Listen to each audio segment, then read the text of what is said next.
अस्सलाम वालेकुम स्टूडेंट्स। इस लेक्चर में मैं आप लोगों के साथ स्प्रिंग 2022 आईकेप के एमएफए के पास पेपर्स के जो एमसीक्यूज़ हैं उनको डिस्कस करूंगा।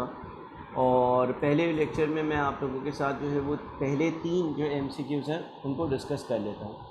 देखिए, एमसीक्यूज़ जो है वो आपके पेपर का पार्ट है एमएफए के। और पहले एमसीक्यू पे चलते हैं विदाउट वेस्टिंग एनी टाइम और देखते हैं कि इसमें क्या हमसे कहा जा रहा है। सवाल कहते हैं, आहा private limited APL a family own business registered as a private company 2 years ago. The business has grown exponentially and now Salman CEO is considering to expand the business by introducing a new product. एक private limited company है, family own business है, 2 साल पहले establish हुआ है, अब बहुत अच्छे से ग्रो हो रहा है और सीईओ चाह रहा है कि अब वो नए प्रोडक्ट्स भी लॉन्च करे। He has developed a comprehensive business plan and is looking for sources of finance for expansion. Source of finance की चैप्टर का मोस्ट लाइकली ये सवाल होगा। Salman is not sure regarding the tenure for which finance will be needed, as it is highly dependent on how the product will perform in the initial years. जो CEO उसको ये नहीं पता कि जो फाइनेंस उसको चाहिए, यानी कि जो पैसे चाहिए एक्सपेंशन के लिए, वो कितने सालों के लिए चाहिए होंगे, क्योंकि वो इस बात पर डिपेंड करती है ये चीज़ कि कितने सालों के लिए फंड चाहिए होगा कि प्रोडक्ट किस तरह से और कितना सक्सेसफुल है। Salman is approached a venture capitalist Salman has approached a venture capitalist to finance the expansion of business. The venture capitalist world. इसका मतलब ये हो गया कि ये सवाल वेंचर कैपिटलिस्ट से पर्टेन करता है। वेंचर कैपिटलिस्ट जो है मेरे थ्योरी नोट्स में मैंने कवर किया हुआ है, और एक बार ज़रा गो थ्रू कर लेते हैं। मैंने अपने थ्योरी नोट से जो है इसकी की पॉइंट्स जो हैं वो यहाँ पर पेश किए हुए हैं। वेंचर कैपिटलिस्ट कौन होता है देख लेते हैं। Capital provided to a private company by specialist investment institutions. The company must demonstrate to the venture capitalist that it has a clear strategy and a convincing business plan. Investment is typically for 3 to 7 years, after which the venture capitalist will realize the profits and exit their investment. देखिए, venture capitalist की ये definition भी आप याद रख सकते हैं।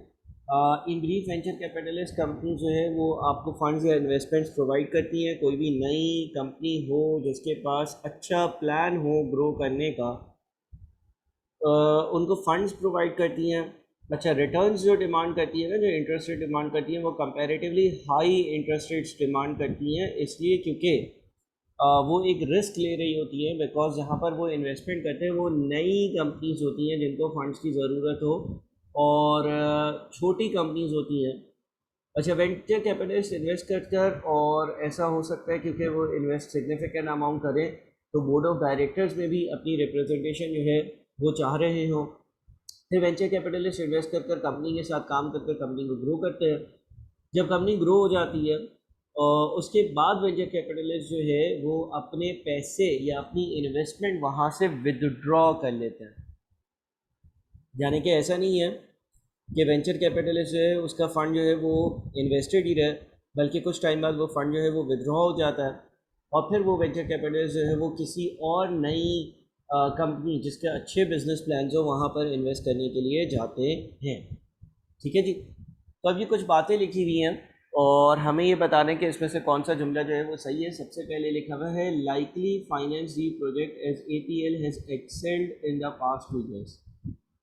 बोलते हैं कि वेंचर कैपिटलिस्ट जो है ना मोस्ट लाइकली इन्वेस्टमेंट करेगा, इसलिए क्योंकि पिछले 2 सालों में जो एपीएल कंपनी है ना उसने एक्सेल किया है, यानी कि उसने अपनी परफॉर्मेंस जो है वो अच्छी रखी है और उसकी परफॉर्मेंस बहुत अच्छी है।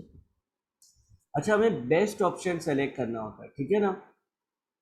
तो हम सारे ऑप्शंस एनालाइज कर लेते हैं। बी में लिखा हुआ है लाइकली फाइनेंस, यानी कि फाइनेंस करेगा the project as APL has a comprehensive business plan. इसलिए फाइनेंस करेगा क्योंकि एपीएल के पास जो है ना वो एक अच्छा कॉम्प्रिहेंसिव बिजनेस प्लान मौजूद है। Less likely finance the project as there is no clear exit route for venture capitalist. See ये कहता है कि शायद फाइनेंस ना करे, लेस लाइकली है कि फाइनेंस करे क्योंकि कोई क्लियर एग्जिट रूट नहीं है। ठीक है, एग्जिट रूट का होना बड़ा ज़रूरी है। यानी कि वेंचर कैपिटलिस्ट जब इन्वेस्टमेंट करता है तो वो एक चीज़ दिमाग में रखता है कि यार इतने XYZ सालों बाद जो है ना वो मैं दोबारा से अपनी इन्वेस्टमेंट को एग्जिट कर लूँगा। Less likely finance the project as it has only been 2 years since APL has registered as a private company. शायद वो इसलिए फाइनेंस ना करे क्योंकि APL को सिर्फ और सिर्फ जो है वो as a registered with it has only been 2 years since APL has registered as a private company, सिर्फ 2 साल में। अब हमें बेस्ट ऑप्शन सेलेक्ट करना है। आप सारे ऑप्शंस दोबारा से पढ़ें। देखिए जो बेस्ट ऑप्शन यहाँ पर नज़र आता है ना, वो है option number C. Option C क्यों बेस्ट ऑप्शन नज़र आता है? क्योंकि यहाँ पर जो सलमान जो CEO था उसको ये पता है कि मुझे फंड चाहिए इन्वेस्टमेंट के लिए, लेकिन उसको ये नहीं पता था कि वो कितने अरसे या कितने टाइम के लिए फंड चाहिए। ये चीज़ अनसर्टेन थी। जब इस तरह की अनसर्टेनिटी होगी और फाइनेंस प्रोवाइडर्स को यानी कि वेंचर कैपिटलिस्ट को यही नहीं पता होगा कि कितने सालों के लिए फंड्स की ज़रूरत है, तो उनको यही नहीं पता होगा कि वो यहाँ से एग्जिट कब करेंगे। देयरफॉर सी आंसर होगा।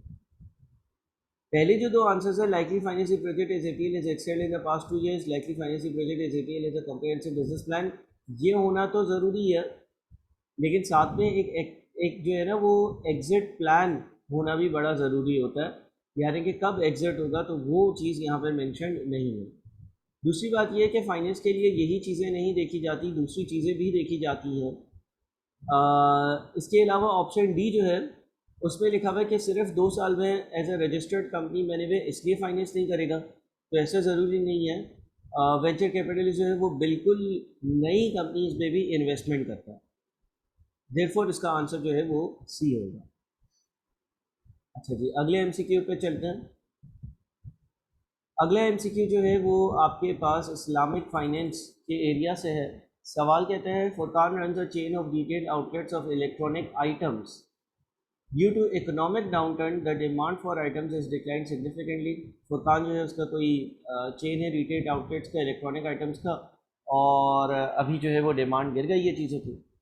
Furqan is considering to sell the items on credit. Furqan जो है वो क्रेडिट पर चीज़ें बेचना चाहता है to customers, but he wants to charge some additional profit for allowing the customers to pay later। लेकिन क्रेडिट पर बेचने पर वो ये चाहता है कि वो थोड़ा सा इजाफी प्रॉफिट जो है ना वो कस्टमर से ले, क्योंकि कस्टमर्स को वो अलाउ कर रहा है कि वो थोड़ा सा देर से पेमेंट करें। He is seeking the Islamic mode of financing for these transactions.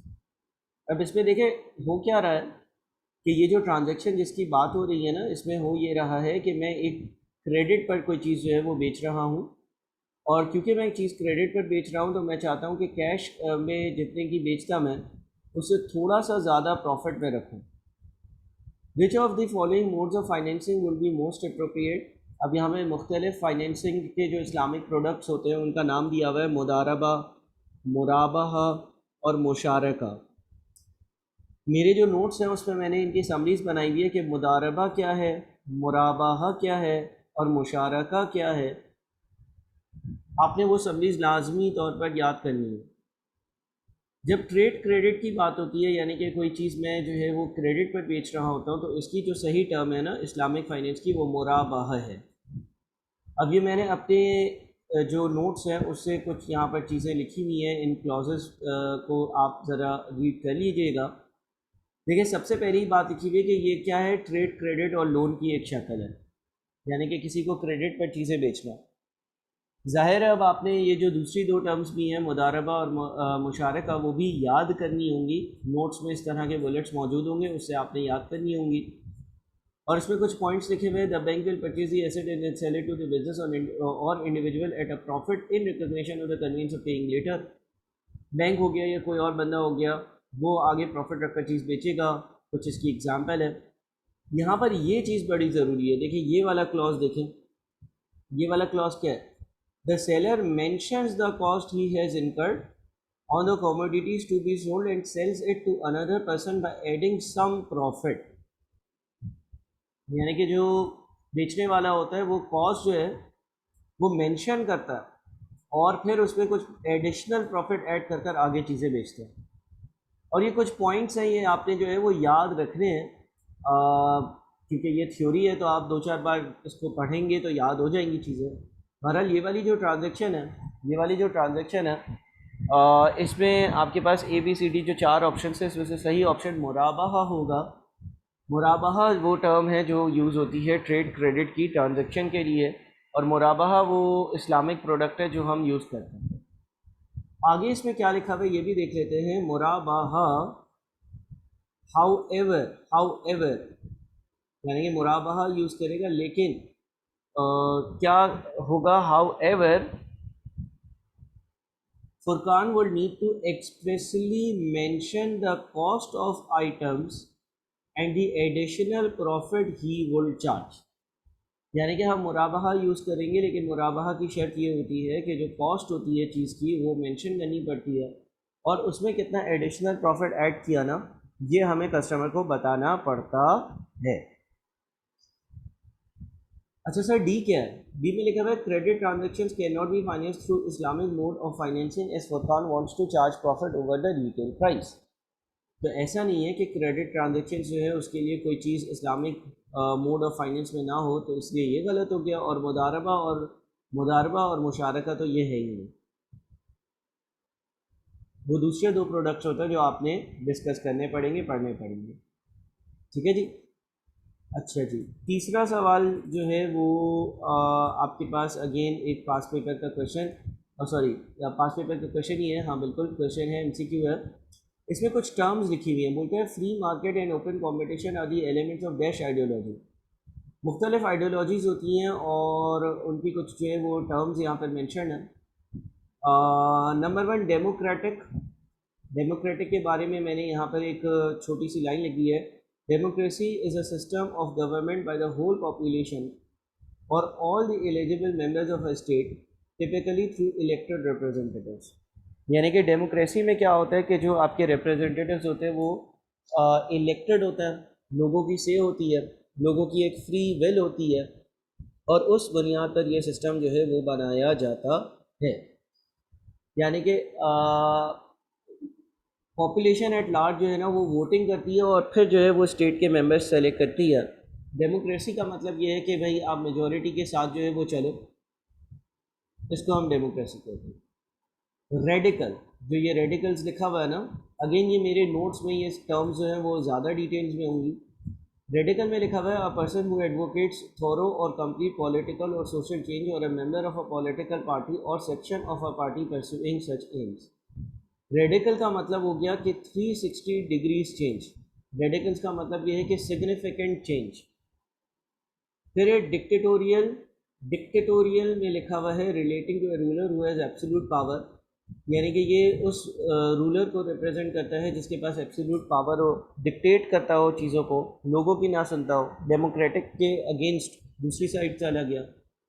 Communist, communism a theory is a theory or a system of social organization in which all property is owned by the community, not individuals। community own करती है सारी चीज़ें, and each person contributes and receives according to their ability and needs।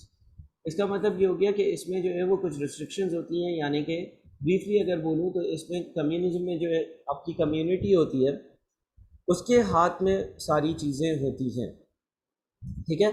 अब जब ये आप chapter पढ़ेंगे तो ज़ाहिर है उसमें इसकी डिटेल में जाएंगे, लेकिन फ़िलहाल अगर हम इसके आंसर की बात करें तो इसका जो आंसर होगा ना, इससे पूछा था कि free market and open competition are the elements of dash ideology. यानी कि फ्री विल हो लोगों की। फ्री मार्केट का मतलब ये है कि किसी की कोई ज़ोर ज़बरदस्ती ना हो। यानी कि वो रेडिकल और डिक्टेटोरियल की तो बिल्कुल भी बात नहीं कर रहा। कम्युनिज्म जो है उसकी भी बात इसलिए नहीं कर रहा क्योंकि सिर्फ़ और सिर्फ डेमोक्रेटिक वो सिस्टम है कि जिसमें जो मेजॉरिटी लोग कहते हैं उस हिसाब से चीज़ें चल रही होती हैं। अगर इसकी आप थ्योरी पढ़ेंगे तो ज़्यादा बेहतर आपको समझ में आ जाएगा, लेकिन फ़िलहाल मैं अगर इसके आंसर की बात करूँ तो इसका आंसर डेमोक्रेटिक होगा, ए होगा। अब अगले लेक्चर में हम इंशाल्लाह अगले 3-4 एमसीक्यूज़ डिस्कस करते हैं। Thank you.